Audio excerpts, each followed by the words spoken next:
What's going on, everyone? Alex Miller from the Eagle, joined by Robert Cessna. We're here at Empower Field at Mile High in Denver, Colorado. Texas A&M somehow finding a way to pull out a 10-7 victory over Colorado. Cease, we'll get into it later. I mean, there's so many things we could start with. Let's just start with how A&M was able to find a way to win this, because boy, it sure looked like there was no way it was gonna happen. They did so many things really wrong, and Colorado really did so many things right for them. You got to remember, Colorado is still picked to be one of the lower third of the Pac-12, and the Pac-12 was not regarded as that strong a league, even though now with Oregon winning today at Ohio State, people might think, and UCLA. So maybe the Pac-12 is a lot better, but still, Colorado's not that good, but they played hard today. They played physical. They were the better team for most of the way. But yet, when we look, we're talking the final score, A&M won. And that's what they pay, the bottom line, bottom line. For sure. Let's get into Zach Calzada, because, I mean, we'll get to Haynes King in a minute. But let's start with Zach, because that's who A&M finished with, and that's where it looks like the future of this A&M offense is going to be going with. What was it about him you think that maybe had him so frazzled and out of sync at first, and what do you think really allowed him to turn that corner and drive the Aggies down to victory? Well, first of all, we all know football, the fact that we know he got very few reps this week with the first team. Probably the last 2 weeks he's got very few reps. And mentally, you can always say, oh, you're only one twisted ankle, you're one knee away from, you got to be ready. But come on, we said the same thing about Johnny Manziel, who played 26 games running around, never got hurt. It's hard mentally and physically for a backup quarterback these days to even feel he's going to be in at any time. So he comes in, he's throwing balls high. A&M has no running game, so you got to give the guy, he's kind of crippled there. He's throwing everything high. He doesn't have his timing. There's no running game. And everybody's saying, oh, man, what is Calzada doing? Well, the whole offense wasn't doing anything. I mean, when you're the quarterback, you get all the blame. And everybody goes, oh, Haynes King, King would have ran and picked that up. Well, it was completely different. The fact that the defense kept it a score close, that was huge, but that wasn't really Calzada's problem. It was the whole offense's problem. And he was just ahead of it. He looked absolutely horrible, but the offense looked horrible. Yeah, after the game, Jimbo Fisher was asked, why'd you keep passing the ball when it was clear that it just wasn't working? Zach Calzada finished 18 of 38, not very efficient. He was better there in that fourth quarter, but for a long time, not efficient. But Jimbo said it, the running game wasn't there. Colorado was really controlling the line of scrimmage. We were talking throughout the game how, they were only bringing three a lot of times in that three-man front with four backers, sometimes sitting a fourth, sometimes sitting a fifth. But it was pretty interesting to see how A&M struggled to establish the run. I mean, Isaiah Spiller only had like 7 carries. It was his lowest rushing total since a freshman effort against a very good Georgia defense. Interesting. Here's my deal is Jimbo's got a national championship. I'm never going to have one. He knows what he's doing. But when I looked up, they only had the running backs had 17 carries. They were caught behind the line twice for 3 yards. So they were picking up yards. It was 2nd and 7 a lot, 2nd and 6. And then they throw an incomplete pass, and it's tough when it's 3rd and 6. I thought at times they gave up on the run too quickly. But once again, remember, Jimbo is known for his play calling, and his gut told him that they weren't going to pick that up. So you got to go with his gut over my gut, even though I'm hungry for supper. But, my point being is, I think we all said, you might have given up on the run too early, Jimbo. And when he goes back, looks at it, he's admitted that before that he's done that. And I think he was just leery, but he also knows Calzada's strength is throwing the ball. He can't run like King is. So once again, you have to give Jimbo a pass. He's not flying up here and go, okay, what are we going to do when Haynes King goes out? No, he wasn't thinking that at all. So you got to give everybody a pass. Yeah, we saw it was interesting watching the progression of Zach Calzada. the overthrows early. They kept running the slant to Chase Lane, but not a lot of separation. Wasn't able to really hit that, even though they kept going after it.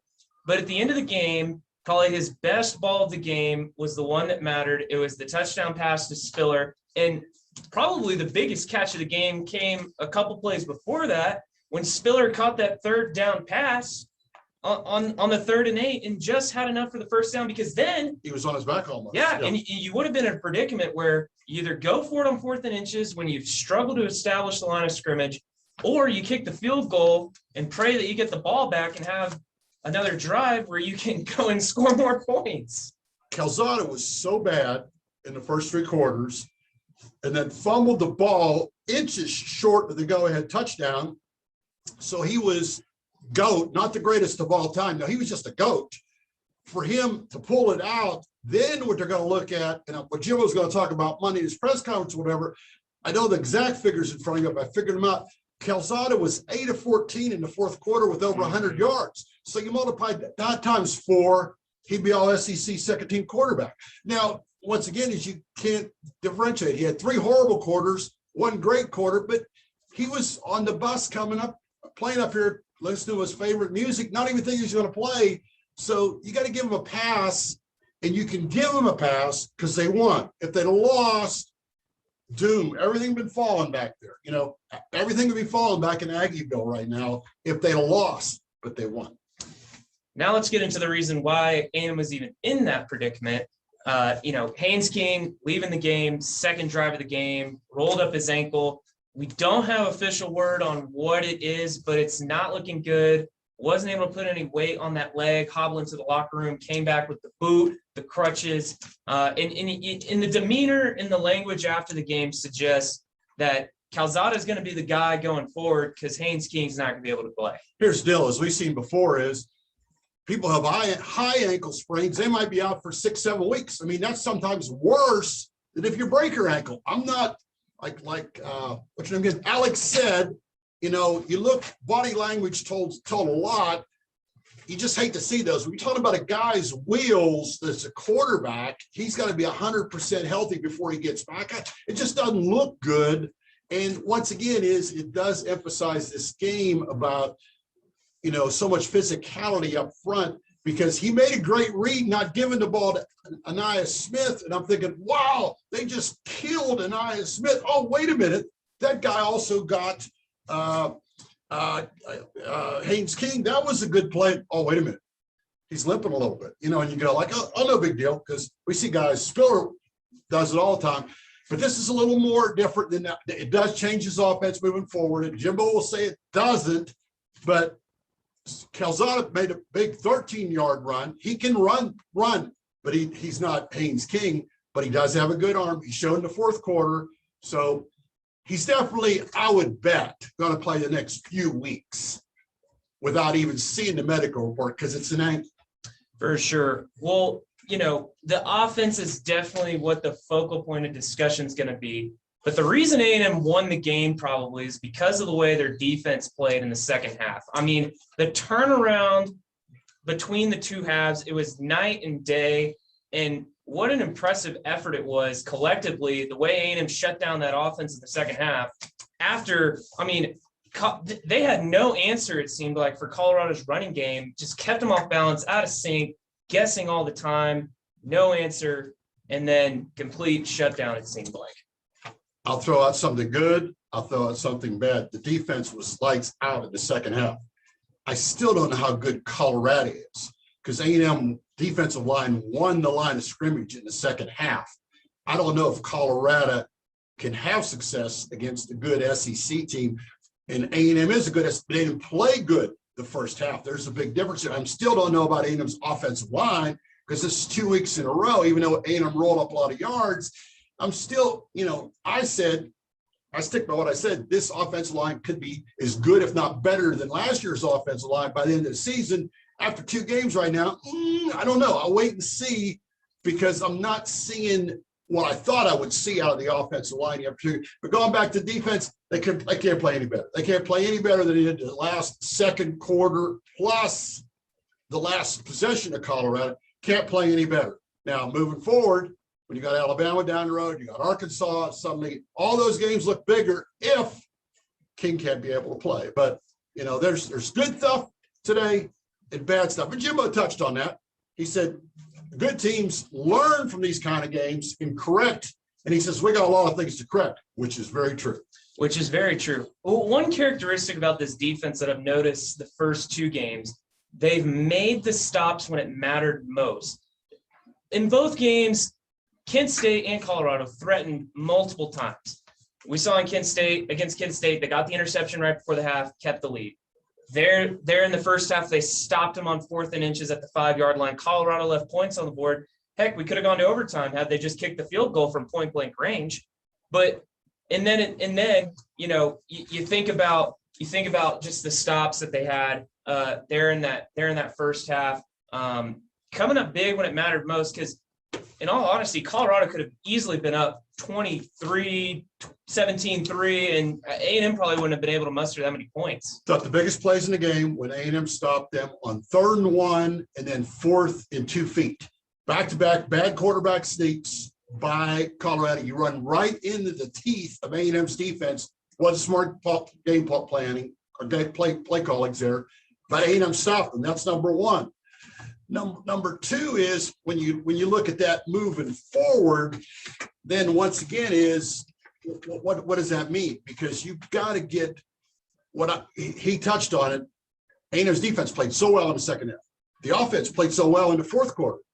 They've got to have that sense of urgency earlier because they've talked about, Monty Richards said, we need to be dominant.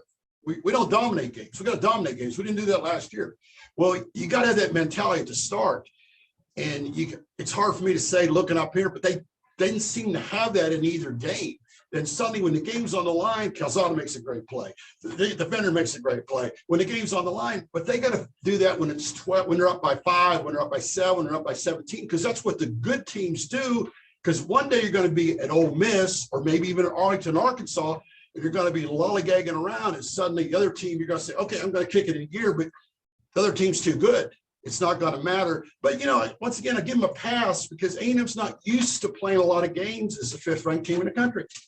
Well, the question is, Cease, where does A&M go from here? Because coming into the season, playoff, national championship hopes were at the forefront of all the Aggies' minds. We don't know exactly what the timetable of Haynes King's return is, but it's not looking like it's going to be any soon. Alabama is coming to College Station second week of October. We'll see if Haynes is back by then or if Calzada can show improvement that he's able to lead that offense in a game like that. But, how does this maybe change the trajectory of A&M's season right now as we know? I think what happened today in college football, A&M's got to focus for Arkansas. Arkansas beat the dog out of Texas today. Arkansas is riding high right now, and rightfully so. They got like 18, 19 starters. A&M has owned Arkansas. Colorado, you could tell this was a barometer game for them. They lost, but deep down they feel good about themselves. They said, hey, we're probably better than people think we are. This was a good game for us. Hated to lose. Arkansas saying in that locker room, celebrate A&M. They're pointing, and I don't know who they have next. They might be pointing to someone else, but for A&M standpoint, I know they play New Mexico, and that's going to be a glorified scrimmage. But everybody was pointing to the 9th, and even they play Mississippi State, I think, before they play Arkansas, and that's at home. But A&M, to me, can't take anybody for granted until they beat a quality team by 3-4 touchdowns and say, hey, we are a CFP team. Right now, they're not a CFP team, but there's a lot of people that aren't a CFP team besides maybe Georgia and Alabama, but A&M is still a national championship contender. If they lost that game today, to me, they wouldn't have been a national championship contender. Well, there you have it. Thanks for joining us. We'll be back on Monday with more coverage. Be sure to check out theeagle.com for all of our content from here at Denver. Cease getting on my level. There we go. I'm getting on yours. I'm getting down to everybody's level, way down. I fumble all the time. Hopefully I won't have too many fumbles in March. All right. Thanks for tuning in, everyone. We'll talk to you soon. For Robert Cessna, I'm Alex Miller.